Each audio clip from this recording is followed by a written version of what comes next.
Hi, I'm Joy Kelly, and this is Cook with Joy, your favorite cooking show. I know it's mine. Hey, today we're gonna make a salad, and salad's really important. Some health experts say that you should eat 2 pounds of salad a day. What? 2 pounds?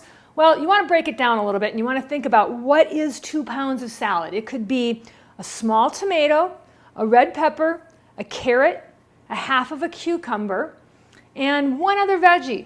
That'd be 5 vegetables, and you could dip them in hummus, and that's a salad. So that's a pound of salad right there. Now I'm going to show you how to make a pound of another kind of salad that maybe you've had some kind of thoughts about, and that's a kale salad. So a lot of times when we think of kale salad, I know what I think of. I think of like kale getting stuck in my teeth, and it kind of is like this. And the reason that it's like that is because kale is really, really, really tough. And that makes it good for a salad that you want to hold up. You know how when you go to a restaurant and you get the salad, like a regular salad, like just a garden variety salad, and there's a puddle underneath of it. And I always think it's because it's overdressed. But no, what it is that the lettuce starts to sweat. Kale doesn't do that so much. You have to actually massage it to get it to sweat. So what we've done is we've cut the kale up, and now we're going to make it even smaller, so more surface area to take what we're going to add to it. So it's going to be delicious. You're going to love this kale salad. We're using a food processor. Because I'm at a friend's house, I don't have my normal food processor. My food processor is a KitchenAid. It costs $70. This is probably a $200 Cuisinart that I'm using here, but it holds nothing. So get a KitchenAid. They're inexpensive. They're just awesome to use. This is the other problem with using a food processor that you don't know, is you don't know how to put it on. Shoot. Do you need a boy to come help you? I think so. I can't make it work, Derek. Lift the thing up. This thing? Yep. Oh my God. No, Okay. There. Got it. Okay. All right. So it's there. So now we're going to turn it on. Okay. It does say to pulse it gently, but I think a little more gently than that. We want to get this like parsley. So see how it's working on the bottom? If I had my KitchenAid, this would be done. Done, done, done. It would be too. These things, it's so true. Like these crappy little things are so friggin' expensive. Okay, so I finally got this done. Geez, that took a while, and it comes out pretty well. It's like parsley, and that's really how you want it to be. And you're just gonna dump it into a handy dandy bowl. Keep the blade, because a lot of the salad is gonna go into this food processor. So this is the base of it. We've got the greens that are really, really, really finely done. The next thing that we're gonna put in does not need the food processor. Thank God. Thank God it doesn't need the food processor. You need more help? No, I got it. Next thing we're going to put in is corn. And depending on where you live, corn may or may not be available. Living in California or Colorado, where I'm shooting this right now, you can get corn almost all the time. And I love fresh corn. It's awesome. You could substitute probably some frozen corn, but it would not be as delicioso. So you really want to get fresh corn if you can. So we're going to cut it off of the cob, and I love fresh corn on any kind of a salad. Do you like corn on salads, Derek? Love it. It's so good, and it's really great for you. In fact, there used to be this thought that you had to combine proteins in a meal, and corn combined with rice and beans makes a perfect protein. We now know that you don't have to do it in the meal. You just have to, like, during the week, get some of all the amino acids that are in the different vegetables. But I just love adding corn to everything because it's got so many wonderful, wonderful properties of it. So we're going to add that to the bowl. It's over here. Yay. Now I've got green and yellow, which is beautiful, beautiful, beautiful. And next, I really want to get some flavor into it. So the next thing that we're going to add is some red pepper and some red onion. And I'm going to use the food processor again for those. And once again, we're getting... You want to do that? I know. It'll be easier than the kale was. You see how tiny it got? See how that much kale, how tiny it went down to? Looks like parsley. I know, that's what you're supposed to look like. Kale is one of the best foods for you. It's really high in antioxidant. Derek was telling me earlier that before the kale craze, the biggest purchaser of kale was a pizza restaurant because they used it for decoration. I think that's crazy. Now we're going to add a red onion, and this is like kind of a big red onion, so I'm just going to add half of it. And different properties for red onions and yellow onions, and I think really different flavors. I like red onions on sandwiches, really thinly sliced, and I like yellow onions for cooking. So this is using a red onion. I also like red onions for things like my mock tofu salad, my mock egg salad, I mean, because it uses tofu. We've made that. We made that. That was really good. We used it with that walnut basil loaf. That was delicious. So we're going to add the red onions to this, and I'm also going to put in a couple of garlic cloves right now. I could use the garlic press for this, and maybe I should. I think I'm going to pick that out and use the garlic press because that'll make it a lot more juicy. It'll be really great. Now here I'm going to put this back on. I think I know how to do it. Yay! Put the top on. I don't think you even really need the top. And then we're going to pulse that again too. We don't want this to get really fine. We want to have texture to it. So I'm just pulsing it to just get the pieces just right. Let me see how that looks. That looks pretty good. Okay, so we're going to take that off. I'm going to add that. And see, it's going to add this really beautiful red color of the onions and the red peppers. And I need a handy dandy spatula. This kitchen is so awesome for cooking, and I can't believe it.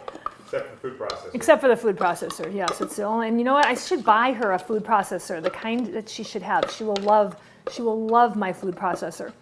So we got all that added. And then we're going to give it some lemon. I'm going to use a half of a lemon, and because I'm not in my kitchen again, I do not have my handy dandy lemon squeezer that I love so much, but I do have this. And this is, this is an old school lemon squeezer, and I had this growing up.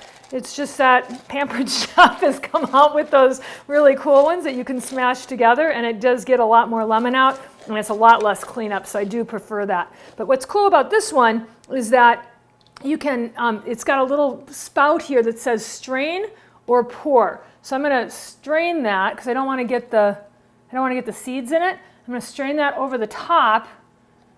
Yay, yay, yay, nummy, nummy, nummy. Yeah, oh, shoot, I got a seed in there. Okay, I got that out. Good, good, good, good. Okay, let's toss this all together. And I'm going to use spoons for this part of it. But the next part is going to be the fun, gushy part, and it's really kind of the secret to the whole thing. Now, one thing about salads is that once you add things like fats, things like acid tomatoes, things like salt, it starts to break the salad down. Now, if you're using kale, not that big of a deal. If you're using arugula or lettuce, it's a very big deal. So you want to wait until the very last minute to add salt, tomatoes, and avocado to a regular salad. But kale salad, no problem. So let's add some salt and some avocado. Okay, I'm using Himalayan sea salt, which is my favorite kind of salt to use. It's got a little grinder on top. Get some of that going on. That's going to further break the greens down. The cellular structure of the greens is what happens. It starts breaking down. And what's interesting to know about greens is that chlorophyll, which makes them green, is exactly like a red blood cell. Exactly. Except that it has magnesium at the center instead of iron. Isn't that crazy? Really crazy. That's crazy. It's exactly, so we're perfectly suited to digest greens. Okay, the last delicious part of this is avocado. Do you know what kind of an avocado this is? Green. It's a Florida avocado. And I had these when I was in college. I used to go to Florida for winter break. And I'd never seen, well, first of all, I'd never seen avocados. I was from Minnesota. We didn't have avocados back then. But I'd never seen a green avocado like this. And so, super green and super big, and just a whole different texture. As I'm cutting into this, I feel like it's not as soft as it should be. So I have a backup avocado. Hold on 1 minute, and I've got my stand-in avocado that I'm going to go get. Okay. I got my backup avocado. This guy I know is ripe. I know it's going to work. And that is something that's a little bit tricky about those Florida avocados, and that I'm remembering now, is that you can't tell for sure. Like, this was soft on the outside, but it's hard on the inside. So I'm going to be able to salvage part of it, but not the whole thing. So we're just going to peel this off. I'm going to score it first. What does score mean? Score means that you cut it on the inside. So I'm not cutting all the way through, but I'm cutting through enough so that when I squish it out of it's a very technical term, squish it, when I squish it out of the shell like this, it'll be in little pieces instead of being a whole big lump. When you make guacamole, this is really important because otherwise you'll just be having these huge chunks of avocado instead of nice little chunks like that. Cute, huh? Yeah. So we'll do that on this one too. Don't forget the garlic. I know, shoot, I was just looking at that. I said I was going to put it in, and I didn't, but I'll get to it. It's okay. It doesn't matter if it goes in the right, there's no reason. You can't screw this up. That's the really cool thing about this, is that you can't really screw up most of the food that I make, which is a good thing if you're me. As long as the food processor works. As long as the food processor works. I have had a couple of food processor mishaps. I don't know if you watched my walnut basil loaf recipe, but that was a total disaster. All right, I gotta wash my hands. I'll be right back. Okay, nice clean hands. They're gonna get gushy again in a minute, but first we're gonna put the garlic in, and then we're gonna mush it all together with our hands. I'm sure by now most of you know the best way to open up a garlic clove is to take a big knife and just smash it on the outside, and then cut those little ends off, because we don't want to get those little ends into the mix. And we're going to use 3 cloves of garlic. And I once had a kid show me, like, he said this was an easy way to peel garlic, and he put a head of garlic into a bowl like that stainless steel one. He put another bowl over the top of it, and he just shook it like crazy. And it took kind of a long time. I don't know why he thinks it's fast, but it was really pretty funny. It actually worked. We got the whole head off. I don't know how that works, but try it sometime, and let me know how it works for you. Okay, we're putting this all into this little garlic press. And like I told you earlier, I don't often use a garlic press, but I think in this instance, it's the right thing to do. I hope as you're watching this, you're going, God, she's such a klutz. If she can do this, I can do this. I hope you're thinking that right now. Do you think people are thinking that, Derek? No, you're a professional. Maybe I could move this food processor a little bit. I am not the neatest chef in the world. I just have a lot of good ideas. That's what it is. I have a lot of good, healthy ideas. Sure does taste good. It does taste good. And I think probably you enjoy laughing at me just as much as I enjoy making you laugh.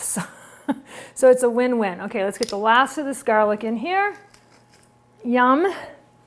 And then I got the salt in it already, right? Yeah, I don't want to put too much salt. You gotta have enough salt, but not too much. You can always add more salt, but you can't take it away. So always under salt. And we're gonna put some fresh pepper. Same thing with the pepper.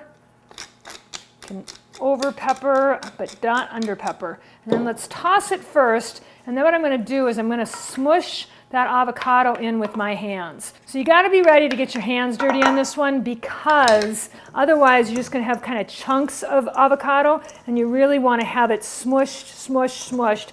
Once again, a very technical cooking term, smush. You wanna smush it into the kale. And there you have it, messy kale hands. I'm gonna get a pretty plate to put this on, and then we're gonna try it and see if it's delicious. A last little secret ingredient is dill. And I grow dill myself on my tower garden, and it's awesome. I had to buy this at a store, just like the kale. I don't normally buy kale, I grow it myself. But we're gonna add this whole thing of dill, and it's really gonna change the flavor. And I know that Derek loves dill, so I think we're gonna like this a lot. And I'm just gonna chop it up. I could have put it in the food processor with the onion and the red pepper. I could have done that if I was thinking ahead, but I didn't. So we're just gonna do it like this, and I think it's gonna be just fine. I'm gonna make sure that I get the stems out of there, because nobody likes stems with dill, do they? No way. I don't think so. Okay, and we're just gonna chop it pretty finely like it would have gotten in the food processor. I just don't think I can deal with that food processor one more time. So got it nicely chopped. We're gonna add that to the mix. Give it a little swirl, and voila, we're ready for salad. Okay, got clean hands again. Is this like the third time I've had to wash my hands? But it looks really great. It looks, it's very, very, very different than what you're used to seeing in a kale salad. I tasted it while you were gone. Was it good? Really good. One thing I want to remind people is that you don't need to put oil on a salad if you use enough avocado, because it's the fat from the avocado that people are actually going for. We have thousands of taste buds on our tongue, but the 3 dominant ones are fat, salt, and sugar. So if you can satisfy those 3 taste buds, really your mouth will feel pretty happy. So we've got that in this. We've got some salt, we've got some fat, and we've got a little sweetness with the corn, and a little bit of sweetness with the the onion and the red pepper. So I think we're really going to like this a lot. And you just can't go wrong with kale, man. It is like the highest, I mean, they have hats now that say eat kale. It's become like the most popular thing in the world. So I think you're really going to like having kale this way using the food processor. If you don't use the food processor, my other recommendation is that you julienne it, that you cut it into really thin strips, because you want to get that surface area covered so that the kale softens and it doesn't taste so like this. That's it for another episode of Cook with Joy. I hope you enjoyed it. I hope you share it with others and let me know how your recipe turned out. And stay tuned for next week's episode, next week's edition, next week's fabulous rendition of Cook with Joy.